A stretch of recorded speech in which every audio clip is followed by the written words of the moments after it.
با برنامه بدون سانسور با معمولین دانشیار خوش آمدین. من اولین کسی هستم که در بین افغانا که در سیاست کانادا داخل شده بودم. در روسیه اولین کشور است که طالبان را به رسمیت شناخت. نفع روسیه چی است در این معامله؟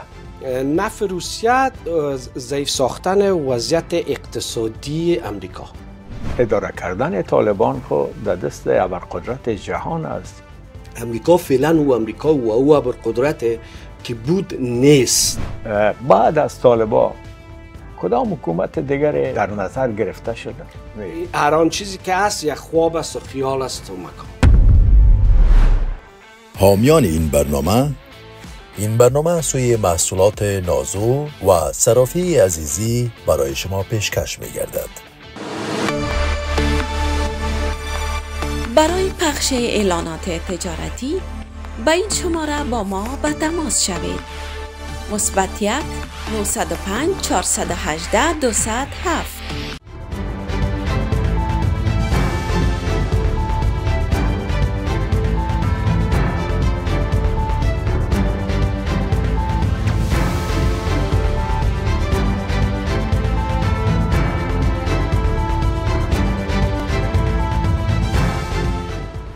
سلام، با برنامه بدون سانسور با معمولین دانشیار خوش آمدین. در این هفته میمان داریم.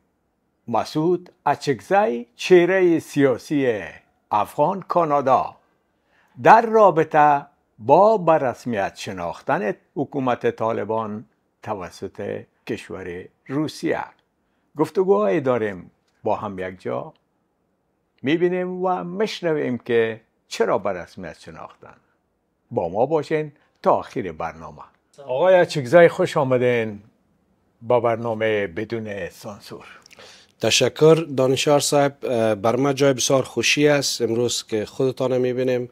از برنامه‌تان بسیار لذت میبریم و برای ما بازم افتخار است که همراه شما امروز چند لحظه میباشم. بین یک کوتاه در موردتان که چقدر سال شد کانادا آمدین، به چی کارا دست زدین، باز میریم به طرف گپ‌های بعدی. تشکر دانشیار صاحب.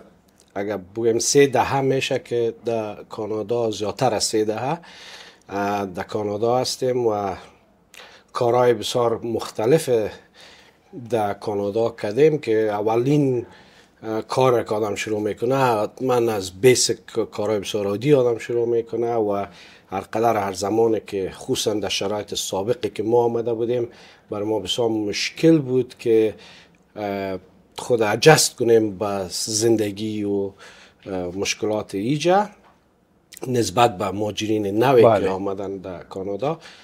بازم به هر صورت یک مدت را گرفت. شکر که هم با زندگی شخصی فامیلی خود آدم منیجمنت کرده تانست و هم برای یک سرمایه آینده زندگی که باز آدم سن سال بزرگ میشه و ریتایر میشه و یک چیز برای زندگی کردن وجود داشته باشه. اما کارهایی که ما کرده بودم، اولین کسی هستم که در بین افغانا که در سیاست کانادا داخل شده بودم در سن بسیار خورد و یک دلیل از بود که ما در مناطقی که زندگی میکردم و کار زندگی میکردم همراه مردمای منطقه بسیار یک رابط اجتماعی خوب پیدا کرده بودم و او باعث شد که جلب و جذب احزاب سیاسی متوجه ما باشه. به او خاطر از ما دعوت شده بود و 3 حزب که از ما دعوت کرده بودن، یک 3 حزب فعلی بسیار پرقدرت است در کانادا، دموکرات و لیبرال و کنسرواتیو. ما احترام نکردم که یعنی شخصی دایرکت برم که یک حزب همکاری احزاب مختلف دیدم، داخلشان رفتم که خود پیدا کنم که ما کی هستم، چی عادت خود ما برای ما منافع افتخار است و او را وقتی پیدا کردم خود یک آزادی خواه پیدا کردم و حزب لیبرال یک حزب آزادی خواه است که از او خاطر دراز مدت همراه از نا کار کردیم و تصادفاً دمو چند سال بعدش که مشکلات افغانستان آمد و مشکلات نه خوشی آمد که طالبان دور اول سقوط کردن و دولت کرزی صاحب رفتن باز دو جریان ها من تانستم که یک کمک بین پل افغانستان و کانادا باشم در زمانش. زنده باشین شما. آقای اچکزی از اینجا شروع میکنیم که آیا کشور روسیه اولین کشور است که طالبان را به رسمیت شناخت و چرا شناخت؟ تشکر. فکر نکنم که اولین کشور باشه. یک بله ترایس، یک قدم گذاشته شد، چرا بین آسیا و امریکا یک بسیار یک تفاوت زیاد و دشمنی ها به حدش رسیده. دیده شود که حتما یعنی اگر عکس العمل از طرف امریکا نشان دادن نشه شاید دیگه هم از این بیشتر شود. اما دلیل گفتین چرا؟ خب از موقع روسیه و پاکستان بسیار یک استفاده خوب کردن. امروز افغانستان یک مملکت بی سر و بی پناه است که از خود یک کلان یا قانون اساسی چیزی نداره. هر آن تصمیمایی که گرفته میشه همسایه‌های افغانستان تصمیمای شرایط زندگی مردم افغانستان هم میگیره و بسیار جای دردآور است. بسیار دردآور است که چقدر مردم ما فعلا در فقر و در مشکلات سراسیما هستند و از سو موج که ایران سر ما رایی میکنه، مهاجرین ما چقدر که از این موقع استفاده میکنم نفرین میفرستم به ایران به این کارهایی که میکنن سر مهاجرین افغان که افغان ها چقدر برای همسایه خودن از دل پاک همیشه نشان دادن همسایگی بسیار خوب. اما متاسفانه خودمون چیز در مقابل خوبی ندیدیم، مثلا خاطری خوش نداریم. اما دلیل از این فقط به انگلیسی میگن بلک میل و این که کارک شده یک بلک میل است که یک نوع پاکستان بتونه یک رول بازی کرده که از امریکا پیسه بخواه به خاطر رسیدن و کنترل کردن طالبان در بخش برزد روسیه. خب یک سازش است و صرف اینمی که چی رقم بتونن پولای امریکا را یا امریکا را مصروف یک منطقه بسازن و یا زاله یک گروپ طالبان که یک گروپ هستن از یا سو استفاده شدن. نفع روسیه چی است در این معامله؟ نفع روسیه ضعیف ساختن وضعیت اقتصادی امریکا. این چاله که یک وقت در مقابل روسیه آمریکا رفته بود، امروز یعنی برعکسش فکر میکنه. دقیق بازیگرا متوجه حرکات یکی دیگه هستن. امروز به بسیار آسانی میتونن که پاکستان و ایران و روسیه طالب باعث یک خطر در مقابل از اینا پیش کنه تا ما خود ما یک دولت دیگه نداریم، یک مملکت دیگه نیستیم، از این خوب باخبر هستن. عذاب ما بزرگای ما پارچه هستن و در این زمان امریکا فکر نمی کنم یا کسی دیگه بتونه که یک موومنت را از طرف خود افغانا در مقابل طالبا برای کنترل طالبا پیدا کرده بتونه و مجبور هستند دست دراز کنن طرف پاکستان و از این پاکستان به منافع خود به بسیار آسانی وضع اقتصاد خود جور میکنه و از این ایران و روسیه خوش میشن، لذت میبرن که پول و پیسه امریکا در سراسیمه شود در راه یک چیز نامعلوم. مردم افغانستان چقدر ضرر میبینن در این معامله؟ مردم افغانستان فعلا ضرر دیدن. مردم افغانستان دولت نیستن، فعلا خودشان دمت یک موقف برابر کرد. جالبش بسیار همی بود که خب باید سی پیش بینی ها این سوالا بسیار ربط می داشته باشه برای زلمه خلیلزاد، کسی که اصلا در نقش امت یک سناریو بازی کرد. بله. و آیستا آیستا تاریخ گواه از این میشه که زلمه خلیلزاد و یک تیم تکنوکراتای افغانستان که اینا کسایی بودن که در دولت سابق کرزی همراه کرزی یا کار بسیار زیاد کرده بودن و یا تانسته بودن که یک مهارت جور کنن که به نام آوردن صلح در افغانستان و همی گفتگوهای صلح قسم یا آوردن که به همکاری زلمه خلیزات یا میخواستن یک پلان داشتن که کنترل وضعیت اقتصادی افغانستان مربوط خود بسازن و گروپ های جهادی و احزاب مختلفه مشغول وزارتخانه دفاع و داخله و چیزایی که اصلا به درد خورد نیست با اون پوزیشن ها وار اعلام کنن و وضعیت مافیا اقتصاد برای خود جمع آوری کنن و این یک پیش بینی کرده بودن اما نتونستن، موفق نشدن.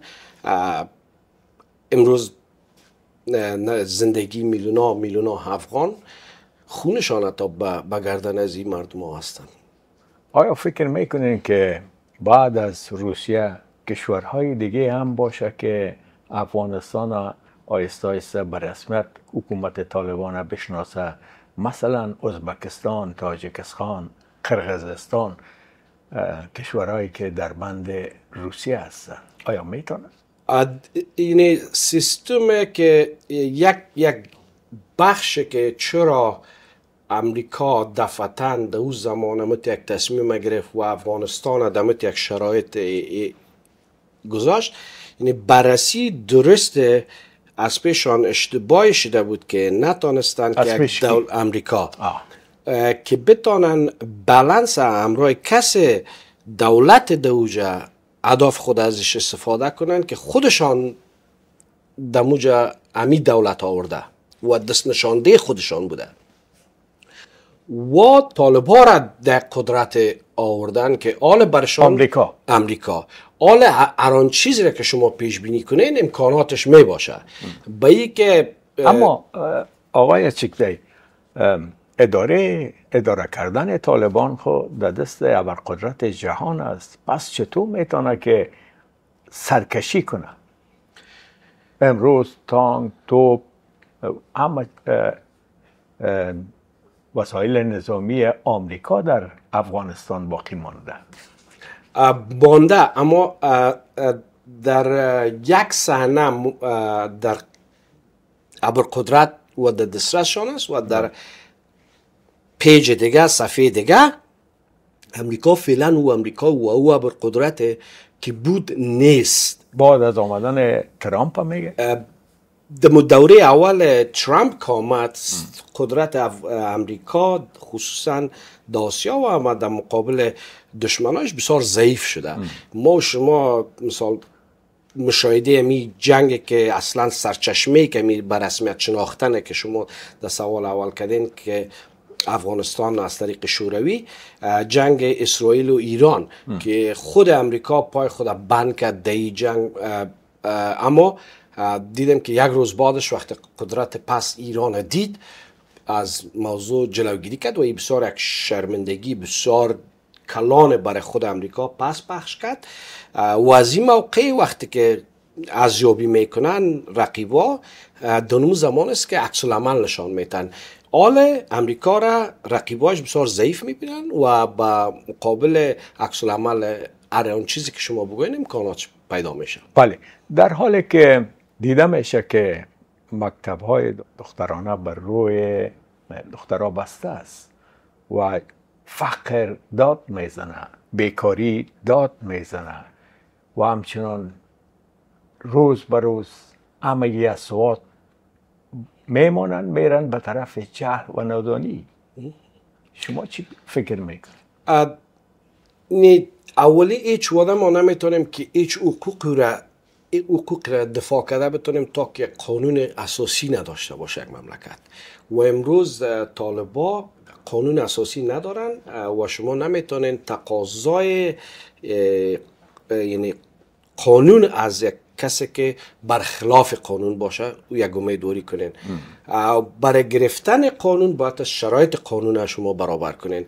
اولین کاری که مردم افغانستان باید از فشاری که از طرف مردم افغانستان بیایه و این است که حق شهروندی هر مملکت است که اول یک قانون اساسی را از دولت خودان تقاضا کنند که فرق بین قانون بیایه بین مردم و از دو باز میتون آدم که هر قانون را خواسته. اما اگه آلا آفساید بریم اشتباهه که قانون نداریم تا زمانی که تمام فشارها سر قانون اساسی نبیایه اینمی مشکلات هایی که شما فرمودین این در چند میشه، فقر به حد خود میرسه، همسایه مثل یک جای چور است، قانون قاعده دیپلماسی بین الدول نیست، از خاک ما همین فعلا استفاده بسیار خطرناک شده رئیس. در جنگ که بین اسرائیل و ایران بود، پاکستان بیس در داخل افغانستان برای تکالم انترنتی استخباراتی جور کرده بود و از این بخش استخبارات اسرائیل از افغانستان استفاده میکرد برای نشان زن ایران که شما دیدن ساینتیست هایی که در ایران از بین رفت. پس آقای چکزی، جامعه جهانی پس چی وظیفه داره؟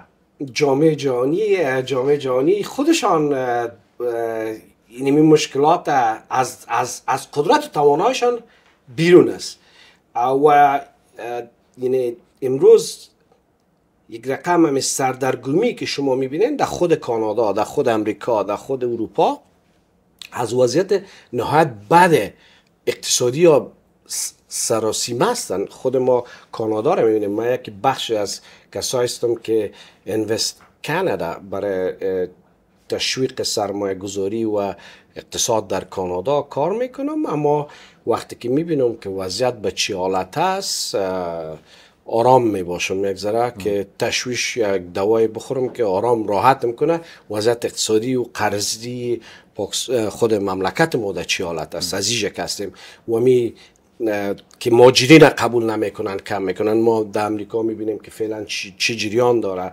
ما چند هفته پیشتر در امریکا بودم و تا دیدم که ساندویچ از دست یک شخص میگریزانن که یک ساندویچ بخورن.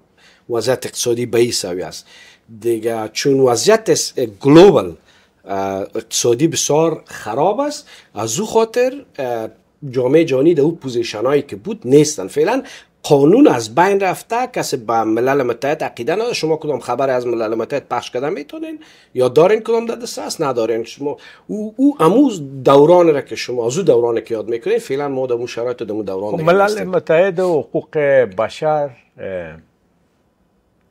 هیچ وقت با داد افغانان نرسیدن. چی در دوران جنگ های تنظیمی بود که بازارها نفر کشته و زخمی شد و همچنان مملکت به بربادی رفت، اما دیده شد که هیچ نوع اقدام صورت نگرفت در اون وقت زمان. اصلا ملل متحد یک اسناد در خود فعلا تا از 14 میشه که هیچ اسناد نداره، نه تنها به افغانستان یا به جای دیگه کدام رسیدگی تانسته باشه.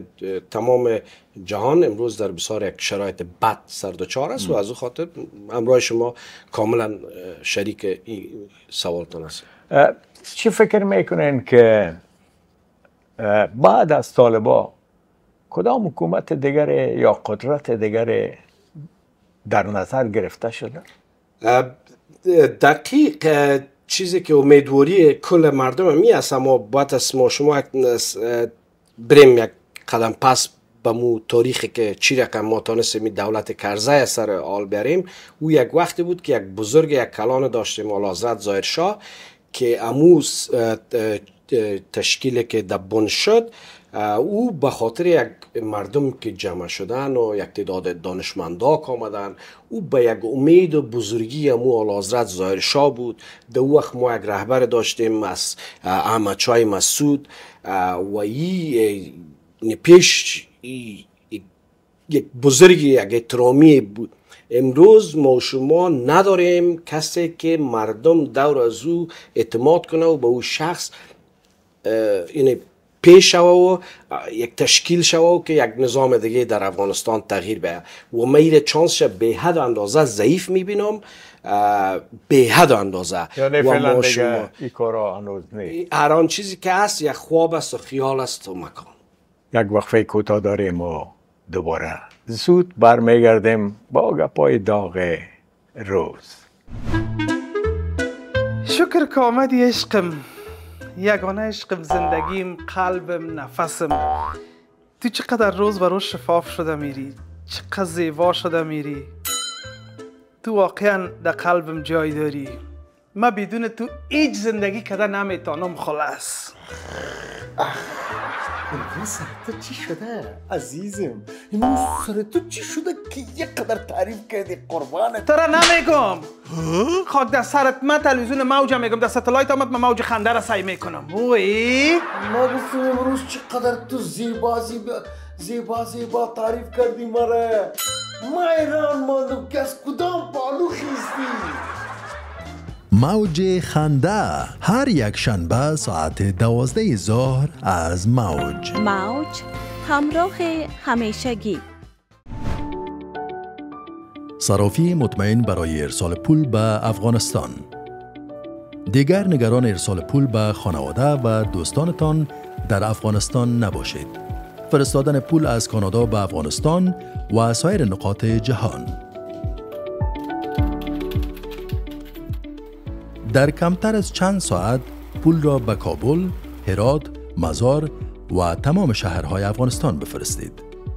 شعبه جدید صرافی عزیزی در میسیساگا. صرافی عزیزی. با صرافی عزیزی اعتماد و سرعت را تجربه کنید.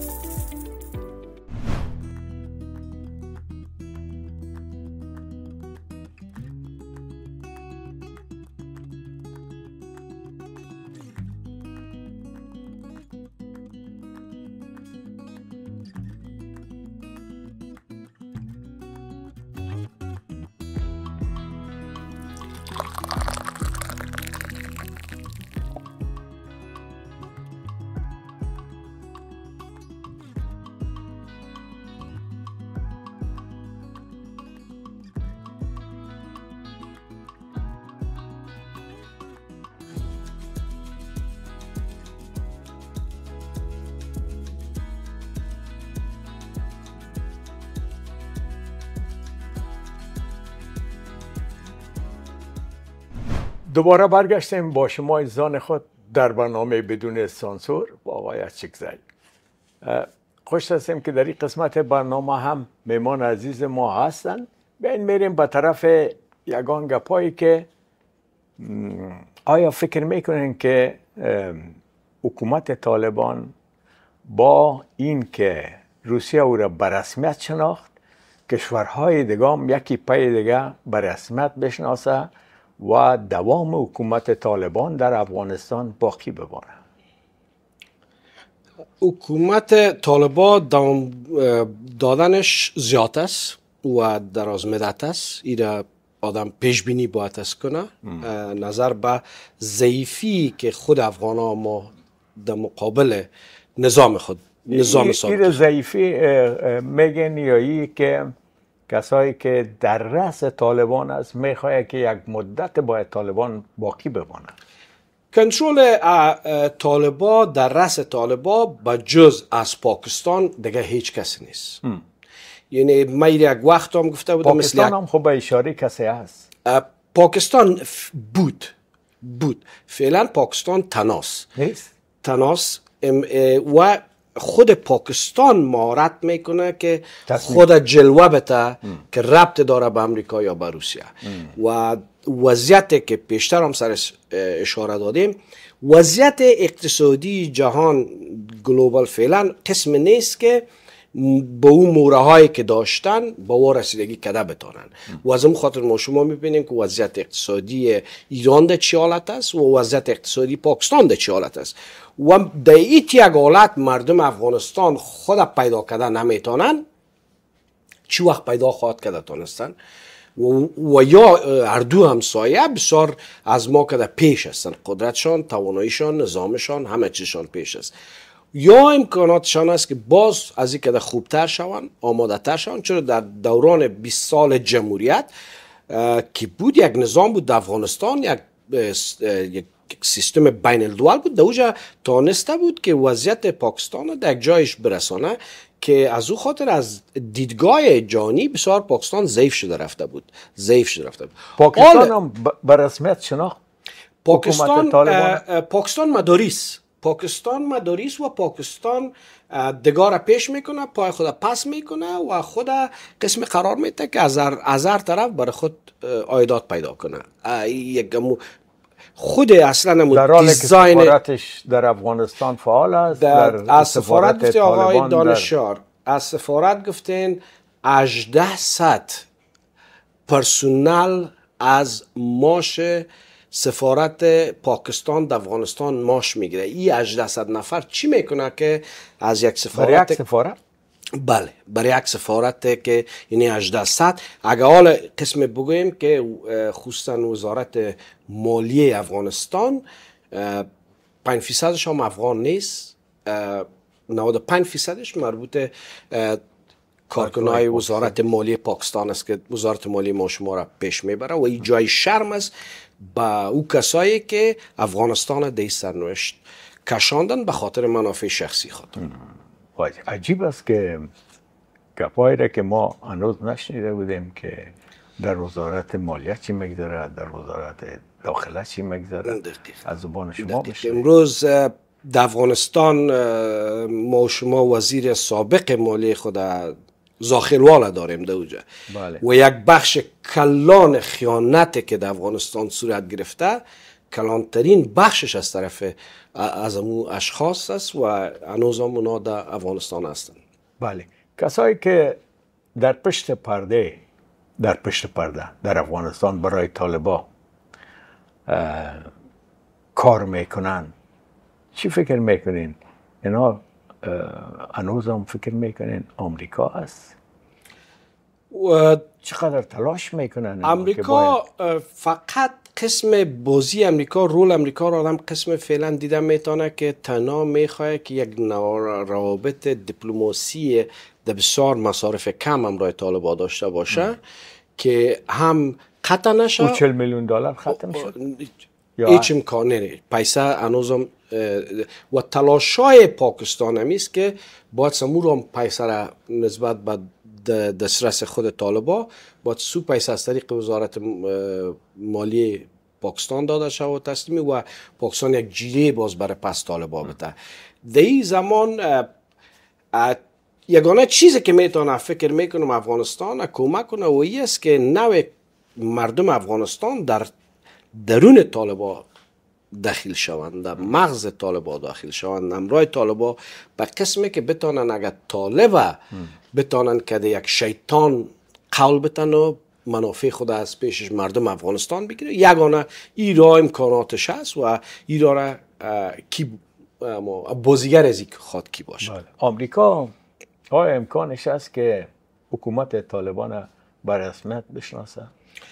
حالا که روسیه شناخته، شما چی فکر میکنه؟ امروز آمریکا انقدر مشغول مصروف وضعیت اقتصادی خود است، خصوصا که این رئیس جمهورشان که اصلا هیچ کس نمیفهمه که صبحی از خواب میخیزه باز چی گله باو میته و خود رئیس جمهور از مشغول عایدات شخصی خود از غیر از به خود طالب امریکا فکر نمیکنه و از او خاطر امیدوار بودن عظمت یک مملکت فکر میکنم اشتباه است. یعنی که امکان نداره. بازم تکرار. این چی روابط داره؟ در حالی که چند پیش اونا هم خواستار این شدن که روابط دیپلماتیک خود با گروه طالبان باز کنن. این یا ممالک هستند که از یعنی پایگاه اقتصادی خوب دارن، برای ازیا بسیار یعنی کم اهمیت داره. برای ممالکی که زیاد اهمیت داره و مهم هستن و این دامهین پالیسی و سیاست که در هم جوار است به امریکا، همون پالیسی را بازی میکنه و یک دکه میته که همه متوجه هستیم اما کدام کار خدمت کده نمیتونه. از گپای شما معلوم میشه که مردم افغانستان دیگه امیدوار نباشند برای آینده کشور. بسیار دردآور است ایس کردن و ای تو فکر کردن برای خودم که گپ میزنم و هیچ کار ما فکر نمی کنم از نظر شخصی خودم هیچ کار ناممکن باشه. و باید از قسم او را ممکن بسازیم که خود مردم نه سیاستمدار در عمل صورت بگیره و همیشه موومنت یا تغییر که آمده از طرف مملکت و از مردم آمده، نه از طریق سیاسون. و اینمی تا وقتی که مردم افغانستان به می آماده نشن که به خود اتقا کنن و از خود یک سلف کانفیدنس نشان ندن، با خود ایمان نبرن، امکان ناپذیر می باشه. آیا مردم فکر نمی کنن که بسیار در یک وضعیت بد اقتصادی قرار دارن و هیچ کاری از دستشان نمیشد؟ دانشیار صاحب، از هر روز مرگ کرده یک روز خوبتر است. این قسمه که فعلا در این شرایطی که مردم افغانستان هستن، هر روز خدا نخواسته رنج میبرن، هر روز مرگ میبینن. از او که یک رد باید است یک دفعه آدم یک تصمیم بگیره، تغییرات حتما میه. و تا وقتی که از خود آدم قدرت نشان نده، همیشه از پیش آدم سوء استفاده میشه. در این قسمت خواستیم که یک پیامی که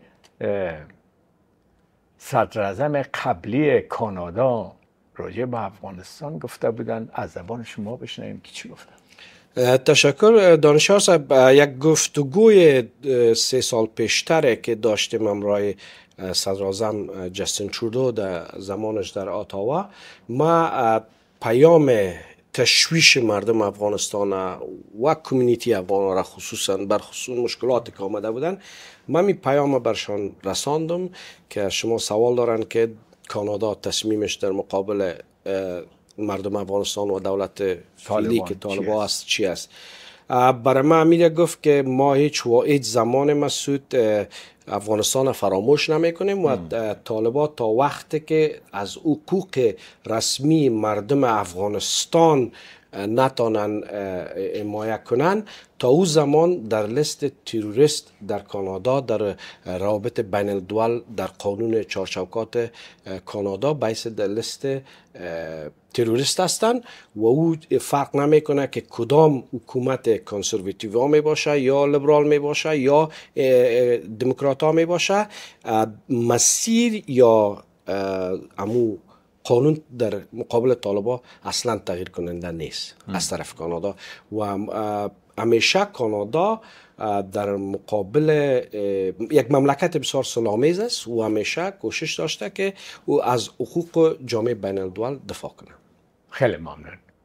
این بود داشته های برنامه بدون سانسور با آقای مسعود اچکزی، چهره سیاسی افغان کانادا. تا برنامه دیگر و هفته دیگر شما را به الله پاک و مهربان می‌سپاریم.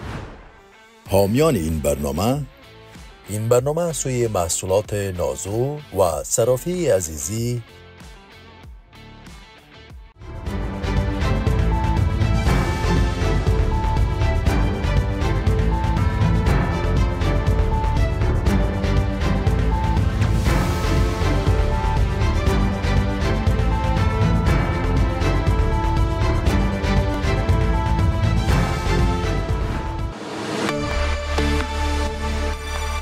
برای پخش اعلانات تجارتی به این شماره با ما به تماس شوید.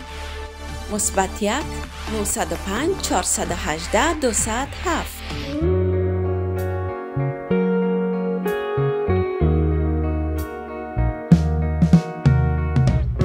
موج همراه همیشگی.